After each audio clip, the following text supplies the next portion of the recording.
বাংলার মহারাজ সৌরভ গাঙ্গুলি অধিনায়ক, mentor, BCCI president, CAB president হিসেবে সফল হলেও কিন্তু হেড কোচ হিসেবে তার শুরুটা ভালো হলো না এখনও অবধি।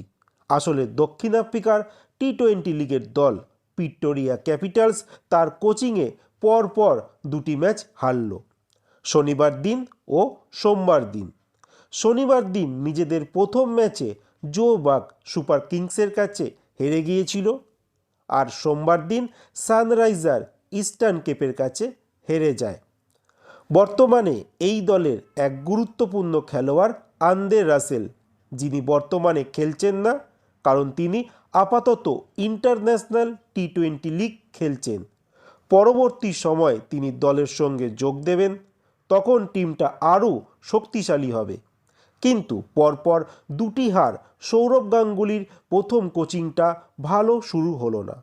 সোমবার সানরাইজার ইস্টার্ন কেপ প্রথমে ব্যাট করতে নেমে ঝড়ো ব্যাটিং শুরু করে কুইন্টন ডি কক। মাত্র 47 বলে 77 রান করেন। 3 নম্বর ম্যাথু ব্রেজকি, তিনি 33 বলে 52 রান করেন। শেষের দিকে জর্ডান হারম্যান 20 বলে 37 রানে ইনিংসে ভর করে 188 রান করে। এই রান তারা করতে নেমে বেগ পেতে হয় ভিক্টোরিয়া দলের। একাই 4টে উইকেট তুলে নেন মিলনে।